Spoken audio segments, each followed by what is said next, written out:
الأجواء الجميلة جدا. سلام جمهورية مصر العربية، علم جمهورية مصر العربية، وأجواء جميلة هنا في مراحل تسليم كأس البطولة. عبد الواحد السيد ظهر في الصورة، وادي هنا جمال علام رئيس اتحاد كرة القدم المصري. حضور جميل جدا، وادي حازم امام طبعا عريس الماتش وصاحب الهدف الجميل النهارده.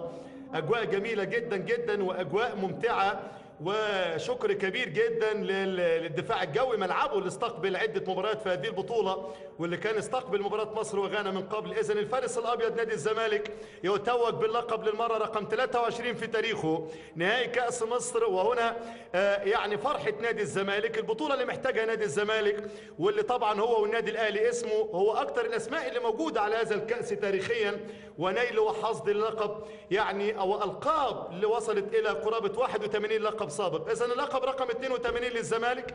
الزمالك صاحب أول بطولة عام 21-22. الزمالك صاحب لقب 2014 يتوج في هذا المساء بحضور مؤسسي دولي على أعلى مستوى، يحضر النهاردة ويرسل رسالة ويبعت رسالة لكل العالم إن أم الدنيا هي إن شاء الله هتكون قد الدنيا وأكتر من قد الدنيا إن شاء الله في الفترة القادمة. كل مطلوب منه العمل، الكل مطلوب منه المساندة، والكل مطلوب منه في كل صناعة يشتغل عليها بشكل كبير جدا جدا. ترجع السمات وترجع بعض الخروجات للسمات الشخصية المصرية المعروفة. اللي حصل النهاردة مع نادي سموحة إن شاء الله يكون آخر الأحداث، وبداية الفرحة المصرية تبدأ رياضيا من هنا بهذا الحضور الكبير طبعا في هذا اللقاء. شكر كبير جدا للفريق صبحي وزير الدفاع، كل قيادات القوات المسلحة اللي لعبت دور كبير على تكملة الموسم، مع طبعا شكر كبير جدا لواء محمد ابراهيم وزير الداخلية. كل قيادات الشرطة كبير وصغير اشتغلوا بشكل كبير، بذلوا مجهود كبير جدا، وعملوا في ظل ظروف صعبة ان الموسم الرياضي المصري وتحدوا كل العالم وتحدوا كل الصعاب. مفروض النهارده الحقيقة نذكرهم لعبوا دور كبير جدا ان هذا اللقاء وهذه البطولة وهذا الموسم يستكمل لتثبت الدولة المصرية انها تملك مؤسسات وتملك قيادات وتملك عاشقين وطنيين وحب وعشق كبير جدا لبلدهم. فرحة كبيرة جدا لنادي الزمالك، كل الاجواء موجودة وكل الاحاسيس موجودة، وفرحة كبيرة جدا بلقب كبير لفارس الكرة المصرية الفارس الابيض نادي الزمالك صاحب البطولة رقم 23. عبد الحليم علي العندليب لنادي الزمالك، محمد صلاح جيل الثمانينات الجيل العظيم، عبد الهادي مدحت عبد الهادي جيل ايضا جيل التسعينات وبدايه الالفين الجديده، والجهاز الفني لنادي الزمالك بالكامل بقياده احمد حسام ميدو، عبد الحليم علي ومحمد صلاح، مدحت عبد الهادي، ايمن طاهر، سيد متولي، احمد زاهر، منتصر السيد، ايمن فريد، عمرو المطراوي، محمد السيد، وعلي حسونه. كل دي مجموعه اشتغلت مع نادي الزمالك هذا العام. إذا اللقب جديد جدا في ظل قيادة المستشار مرتضى منصور صاحب الفترة الثالثة في تاريخ نادي الزمالك، بعد أول فترة كان تولى فيها عام 96 عضو مجلس الإدارة حتى 97، بعد كده 97 2001 عضو لمجلس الإدارة، ثم 2001 بعد كده نائب رئيس، ثم تولي في هذه المهمة والحصول على لقب الكأس. أحمد حسام ميدو اللي كان هناك أقاويل كثيرة عن ضغوط داخل الجهاز الفني، أحمد حسام ميدو الحقيقة اتغير جدا، المنتاليتي العقلية بتاعت حسام اشتغل بيها بشكل كبير. الحقيقة من الأولاد المهذبين جدا اللي أنا شخصيا أتمنى وواثق أن الحقيقة في فرصة كبيرة يكون مدرب من المدربين المصريين كويسين، إنما لابد أيضا يشتغل علميا عليه بقى، يشتغل على نفسه علميا. طبعا هو عنده قدرات تعليمية ممتازة وعنده خبرات كبيرة أحمد حسام ميدو. إذا هذه الكأس هي كأس نادي الزمالك. الزمالك بطل كأس مصر 2013-2014 في لقطة كرنفالية جميلة، في سهرة كروية مصرية جميلة، وفي فرحة وفي انتظار وفي تأهب لصورة تذكارية تاريخية تضاف إلى جدران نادي الزمالك. القلعة البيضاء هي البطل، نادي الزمالك هو البطل، نادي الزمالك هو اللي هيتسلم كأس البطولة. إذن البطولة والقلعة البيضاء هي صاحبة الكأس، ولقاء السوبر هيكون لقاء يجمع الأهلي أمام الزمالك. كنا توقعناها في كأس مصر. وأيضا شكر كبير لنادي وادي دجلة، شكر كبير جدا لنادي سموحة وإدارته، وأيضا شكر للنادي الأهلي وإدارته على القيمة الكبيرة هذا الموسم. الكل اشتغل في ظروف صعبة. ادي حمادة صدقي مدرب الأكيد طبعا هو الآخر موجود ضمن أحد المدربين العظام المصريين الفنيين اللي عمل حالة جميلة جدا وفر له فيها إمكانيات كويسة فرج عامر. وبعد كده بالتالي المال فقط ما يقدرش يصنع فريق كبير، لازم يكون هناك فكر كبير كروي كبير. إذا لحظات تاريخية، لحظات أخيرة هنا في هذا المساء، لحظات تاريخية هنا في هذه الليلة لنادي الزمالك. كبير اليوران يحضر عن نيابة عن سيادة الرئيس عبد الفتاح السيسي، ويحضر أيضا خالد عبد العزيز وزير الرياضة، ويحضر جمال علام رئيس الاتحاد المصري لكرة القدم، المستشار مرتضى منصور رئيس نادي الزمالك، وأيضا السيد المهندس فرج عامر، الاسم اللي أصبح الآن رنان ليس فقط في اسكندرية مصر العظيمة. هنا لحظات الكاس. عبد الواحد السيد، هل ممكن الموسم القادم يكون موجود؟ عبد الواحد السيد، لحظات الابتسامة، لحظات الفرح، لحظات الانطلاقة. سلام مربع لنادي الزمالك، سلام مربع للزملكاوية هنا في ملعب 30 يونيو. ملعب 30 يونيو الاحتفال ان شاء الله هيكون بعد عدة ايام قليلة للدفاع الجوي السلاح المصري العظيم صاحب ال 116 طيارة تاريخيا. بنبارك لهم على عيدهم ان شاء الله اللي بعد عدة ايام. اجمل واحلى التحايا لكل الزملاء، طارق الحمادي، سعود الرئيس، اسامه الاميني، خليل الصفار ومحللنا الكبار، وايضا تحيه كبيره للمعلق الكبير علي سعيد الكعبي. هذه اجمل تحيات عصام عبده من هنا من قاهره المعز. الى اللقاء.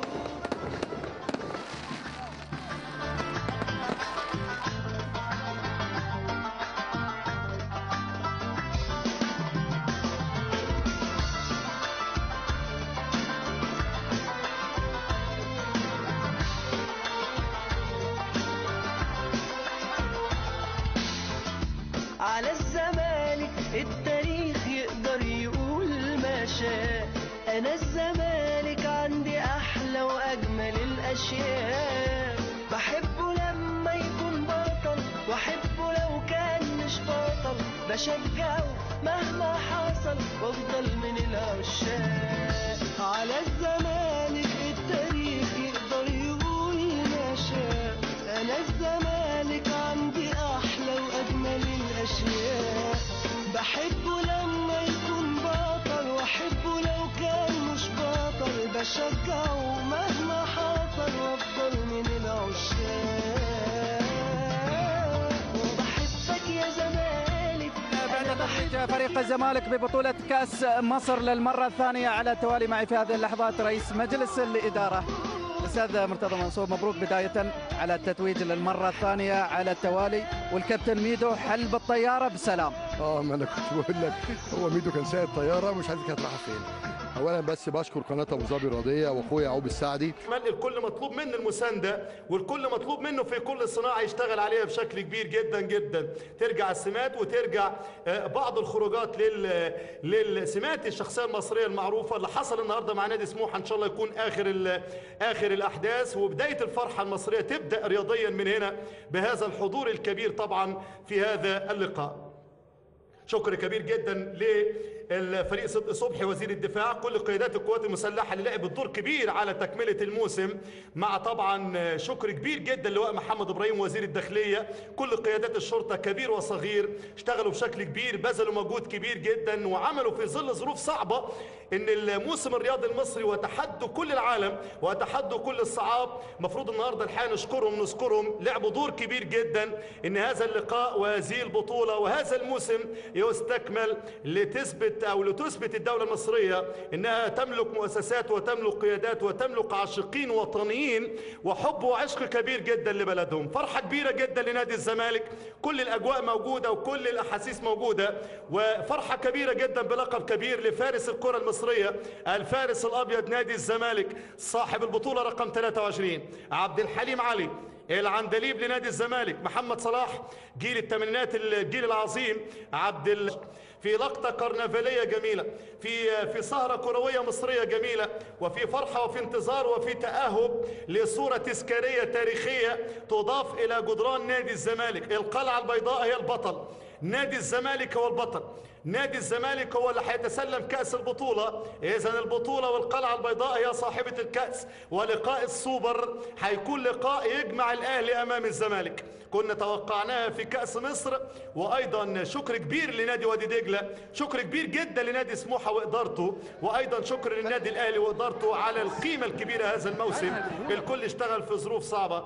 ادي حمادة صدقي مدرب الأكيد طبعا هو الآخر موجود ضمن أحد المدربين العظام المصريين اللي عمل حالة جميلة جدا وفر له فيها إمكانيات كويسة فرج عامر. وبعد كده بالتالي المال فقط ما يقدرش يصنع فريق كبير، لازم يكون هناك فكر كبير كروي كبير. إذا لحظات تاريخية، لحظات أخيرة هنا في هذا المساء، لحظات تاريخية هنا في هذه الليلة لنادي الزمالك. كبير اليوران يحضر عن نيابة عن سيادة الرئيس عبد الفتاح السيسي، ويحضر أيضا خالد عبد العزيز وزير الرياضة، ويحضر جمال علام رئيس الاتحاد المصري لكرة القدم، المستشار مرتضى. الأجواء الجميلة جدا، سلام جمهورية مصر العربية، علم جمهورية مصر العربية، وأجواء جميلة هنا في مراحل تسليم كأس البطولة. عبد الواحد السيد ظهر في الصورة، وادي هنا جمال علام رئيس اتحاد كرة القدم المصري. حضور جميل جدا، وادي حازم امام طبعا عريس الماتش وصاحب الهدف الجميل النهارده. اجواء جميله جدا جدا واجواء ممتعه، وشكر كبير جدا للدفاع الجوي ملعبه اللي استقبل عده مباريات في هذه البطوله، واللي كان استقبل مباراه مصر وغانا من قبل. اذا الفارس الابيض نادي الزمالك يتوج باللقب للمره رقم 23 في تاريخه، نهائي كاس مصر. وهنا يعني فرحه نادي الزمالك، البطوله اللي محتاجها نادي الزمالك، واللي طبعا هو والنادي الاهلي اسمه هو اكثر الاسماء اللي موجوده على هذا الكاس تاريخيا، ونيل وحصد اللقب يعني او القاب اللي وصلت الى قرابه 81 لقب سابق. اذا اللقب رقم 82 للزمالك.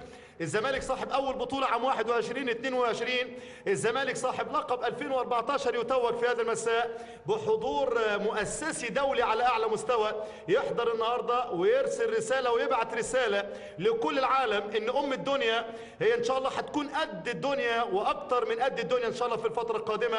كل مطلوب منه العام عبد الهادي مدحت عبد الهادي، جيل ايضا جيل التسعينات وبدايه الالفينات الجديده، والجهاز الفني لنادي الزمالك بالكامل بقياده احمد حسام ميدو، عبد الحليم علي ومحمد صلاح، مدحت عبد الهادي، ايمن طاهر، سيد متولي، احمد زاهر، منتصر السيد، ايمن فريد، عمرو المطراوي، محمد السيد، وعلي حسونه. كل دي مجموعه اشتغلت مع نادي الزمالك هذا العام. اذا اللقب جديد جدا في ظل قياده المستشار مرتضى منصور، صاحب الفتره الثالثه في تاريخ نادي الزمالك بعد اول فتره كان تولى فيها عام 96 عضو مجلس الاداره حتى 97، بعد كده 97 2001 عضو لمجلس الاداره، ثم 2001 بعد كده نائب رئيس، ثم تولي في هذه المهمه والحصول على لقب الكاس. احمد حسام ميدو اللي كان هناك اقاويل كثيره عن ضغوط داخل الجهاز الفني، احمد حسام ميدو الحقيقه اتغير جدا، المنتاليتي العقليه بتاعت حسام اشتغل بيها بشكل كبير. الحقيقه من الاولاد المهذبين جدا اللي انا شخصيا اتمنى وواثق ان الحقيقه في فرصه كبيره يكون مدرب من المدربين المصريين الكويسين، انما لابد ايضا يشتغل علميا عليه بقى، يشتغل على نفسه علميا. طبعا هو عنده قدرات تعليميه ممتازه وعنده خبرات كبيره احمد حسام ميدو. اذا هذه الكاس هي كاس نادي الزمالك. الزمالك بطل كاس مصر 2013 2014. منصور رئيس نادي الزمالك، وايضا السيد المهندس فرج عامر، الاسم اللي اصبح الان رنان ليس فقط في اسكندريه مصر العظيمه. هنا لحظات الكاس، عبد الواحد السيد. عبد الواحد السيد هل ممكن الموسم القادم يكون موجود؟ عبد الواحد السيد، لحظات الابتسامه، لحظات الفرح، لحظات الانطلاقه. سلام مربع لنادي الزمالك، سلام مربع للزملكاويه هنا في ملعب 30 يونيو. ملعب 30 يونيو الاحتفال ان شاء الله هيكون بعد عدة أيام قليلة للدفاع الجوي السلاح المصري العظيم صاحب 116 طيارة تاريخيا. بنبارك لهم على عيدهم إن شاء الله اللي بعد عدة أيام. أجمل وأحلى التحايا لكل الزملاء، طارق الحمادي، سعود الرئيس، أسامة الأميري، خليل الصفار ومحللنا الكبار، وأيضا تحية كبيرة للمعلق الكبير علي سعيد الكعبي. هذه أجمل تحيات عصام عبده من هنا من قاهرة المعز. إلى اللقاء.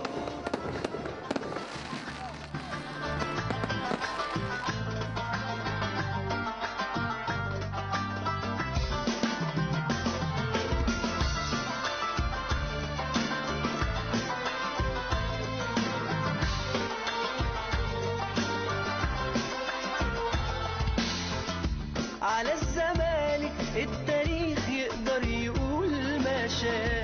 انا